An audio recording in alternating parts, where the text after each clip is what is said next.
Bonjour à toutes et à tous et bienvenue sur cette nouvelle vidéo de la série Impôt sur le revenu.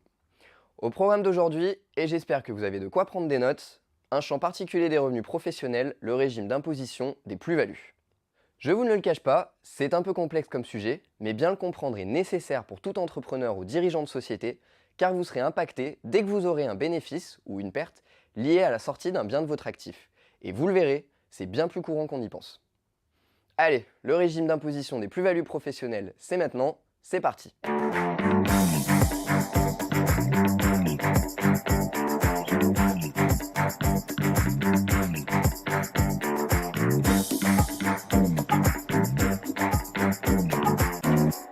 Je vous propose avant tout d'étudier le champ d'application des plus ou moins-values, puis dans un second temps, la manière dont celles-ci sont imposées. Mais avant de nous lancer, une précision importante. Ce régime des plus-values s'applique en réalité à l'ensemble des opérations qui résultent de la sortie d'un bien immobilisé, et ce, peu importe la nature de l'activité exercée. Donc même si le cas classique est celui de la vente d'un bien, le régime des plus-values s'applique également par exemple aux indemnités d'expropriation ou d'assurance en cas de destruction d'un bien. Cependant, et pour tempérer l'imposition des plus-values, un certain nombre de régimes d'exonération ont été prévus par le législateur. Ainsi sont exonérés les cessions de biens, sauf immobilier, du fait du départ à la retraite du dirigeant ou de l'exploitant, mais également les plus-values réalisées lors de la transmission d'une entreprise individuelle ou d'une branche complète d'activité, ou encore l'exonération de certaines plus-values réalisées par les petites entreprises.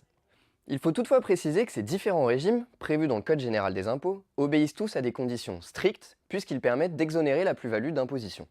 Dans l'hypothèse où l'opération ne bénéficie pas d'un de ces régimes de faveur, une distinction fondamentale est à opérer selon que le bien est détenu depuis plus ou moins de 2 ans.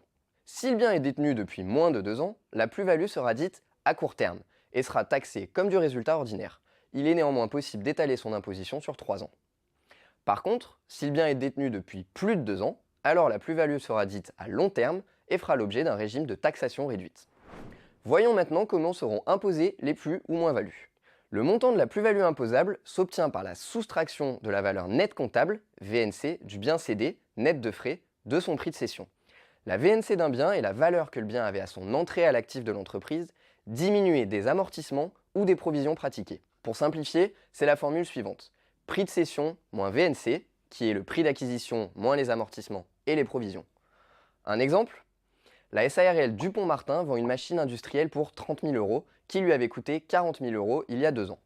La valeur nette comptable est donc de 40 000 €, le prix d'achat, moins 20 000 €, les amortissements pratiqués en 2 ans, soit 20 000 € de VNC. Donc, 30 000 € moins 20 000 €, cette vente produit une plus-value de 10 000 € pour la SARL Dupont-Martin. Vous l'avez compris, d'après cet exemple, et selon l'opération et le prix d'achat puis de revente, l'entreprise pourra dégager soit une plus-value, comme dans ce cas, soit une moins-value. Le régime fiscal à appliquer sera alors déterminé par 2 éléments. Premièrement, la durée de détention du bien ayant généré la plus-value. Deuxièmement, sa nature, c'est-à-dire s'il est amortissable ou non. Je vous propose de regarder le tableau suivant qui vous permettra de mieux comprendre les différents régimes. Parlons d'abord des plus-values.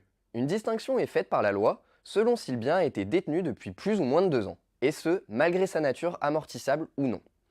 Ainsi, les plus-values des biens détenus depuis moins de 2 ans seront toujours considérées comme à court terme, peu importe que le bien soit ou non amortissable.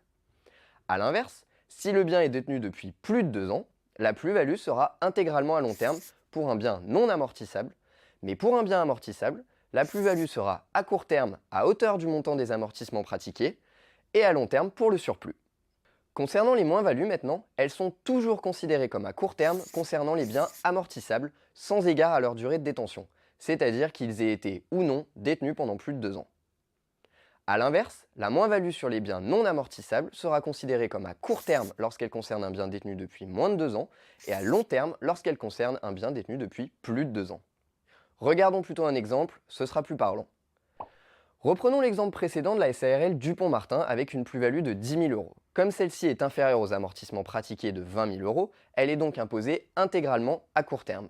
Si le prix de vente avait été de 45 000 € au lieu de 30 000 €, la plus-value serait alors de 25 000 €. Dans cette situation, la plus-value sera considérée comme à court terme dans la limite des amortissements pratiqués, 20 000 € donc, et à long terme pour le surplus, les 15 000 € restants. Par ailleurs, il faut préciser que pour un même exercice, les plus et moins-values se compensent entre elles lorsqu'elles relèvent d'une même catégorie. Ainsi, Le solde fera l'objet d'un traitement distinct suivant le montant final. Une fois l'ensemble des opérations déterminées et le régime fiscal identifié, le traitement des plus ou moins-values sera le suivant.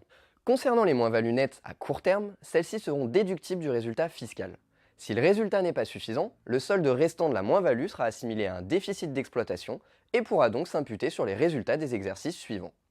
Concernant les plus-values nettes à court terme cette fois, le montant sera taxé comme un bénéfice de l'entreprise selon le droit commun. Il est cependant possible d'étaler l'imposition de la plus-value sur 3 ans, un tiers l'année de réalisation et un tiers pour chacune des 2 années suivantes. Concernant les moins-values nettes à long terme, elles ne sont jamais déductibles du résultat de l'entreprise et elles doivent être réintégrées au résultat. Le montant de la moins-value ne pourra finalement être imputable que sur les plus-values nettes à long terme des 10 exercices suivants. Concernant les plus-values nettes à long terme, ces plus-values sont soumises à une imposition au taux forfaitaire de 12,8%, auquel il convient de rajouter 17,2% de prélèvements sociaux. Voilà, vous savez maintenant tout sur le régime des plus-values et vous pourrez désormais prendre des décisions quant à la gestion des biens de votre entreprise en connaissant les conditions d'imposition qui s'appliqueront pour votre cas. Dans la prochaine vidéo, nous parlerons des bénéfices non commerciaux, une autre catégorie des revenus professionnels. A très vite chez Dougs.